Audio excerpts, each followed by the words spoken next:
In this video, we're going to be putting the rules together that we've learned in previous modules. And they've given us a reminder of the rules that we've learned. And in one, they want us to simplify each expression using the above rules and order of operations. In A, we have negative 3/10 times x to the fifth times x times 5x cubed divided by 6. And the first thing it wants us to do is rewrite the problem so factors are grouped together. So I'm going to have negative 3/10 times 5/6 times x to the fifth times x cubed. And now they want us to multiply the numbers and apply the product rule. So we're going to have negative 3/10 times 5/6 is equal to negative 15 over 60. And now we have x to the fifth times x cubed. And we're going to use the product rule, and we're going to add the exponents. So we have a base of x, and then we have 5 plus 1 is 6, plus 3 is 9. And negative 15 over 60 could be simplified to negative 1/4 x to the ninth. And we could also write this as negative x to the ninth over 4. In B, we have x to the fourth times x cubed divided by y to the fifth, y to the sixth, z squared, all cubed. And the first thing we want us to do is simplify the quantity in the parentheses. And we have x to the fourth times x cubed is going to be x to the seventh divided by y to the fifth times y to the sixth is equal to y to the 11th times z squared, and all of this cubed. And now they want us to apply the power rule for the quotient.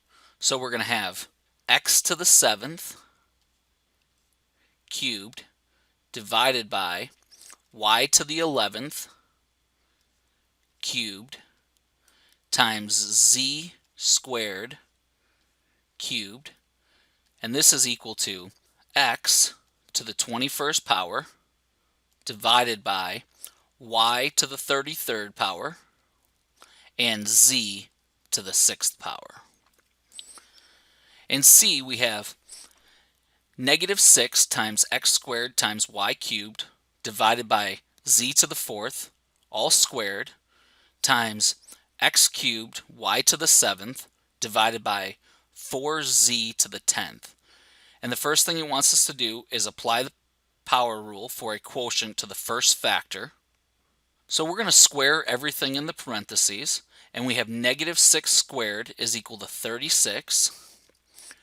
X squared is equal to x to the fourth, and y cubed squared is equal to y to the sixth, divided by, we have z to the fourth squared is z to the eighth, times x cubed y to the seventh, divided by 4z to the 10th. And now it wants us to apply the product rule and simplify. Now I'm going to write this with all my factors grouped together that are the same.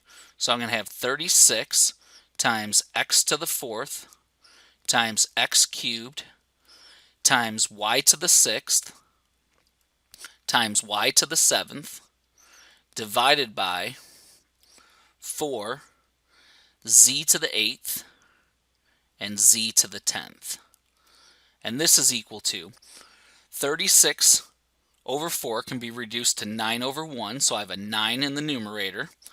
And then I have x to the fourth times x cubed is x to the seventh. And y to the sixth times y to the seventh is y to the 13th. Divided by, we've already simplified the 4. And now we have z to the 8th times z to the 10th is z to the 18th power. And in D, we have x squared times y to the fourth times y cubed times z, all squared, times negative x cubed times x to the fourth times y to the seventh times z to the 10th, all cubed. And the first thing it wants us to do is apply the product rule inside the parentheses. And we have x squared, and we have y to the fourth times y cubed, and that will give us y to the seventh. And then we have z, one factor of z, and all of this squared times we have negative x cubed and x to the fourth, and that's going to give us a negative x to the seventh, and y to the seventh, and z to the 10th, all cubed. And now it wants us to apply the power rule for a product to each factor. So now we have x squared squared gives us x to the fourth. Y to the 7th squared is y to the 14th. Z squared times, and now we have this negative value, and this negative value can be treated like -1, and -1 cubed is still negative. So we're going to have -1, and then we have x to the 7th cubed is x to the 21st power, and y to the 7th cubed is y to the 21st power, and z to the 10th cubed is z to the 30th. And now it wants us to rewrite the problem so factors are grouped together. So we have -1 times x to the fourth times x to the 21st times y to the 14th times y to the 21st times z squared times z to the 30th. Once we apply the product rule, this will be equal to -1, which we're going to write as just a negative. And now we have x to the fourth times x to the 21st is x to the 25th power. And then y to the 14th times y to the 21st is y to the 35th power. And we have z squared times z to the 30th is z to the 32nd power. And that's our video on putting the rules together, part 1.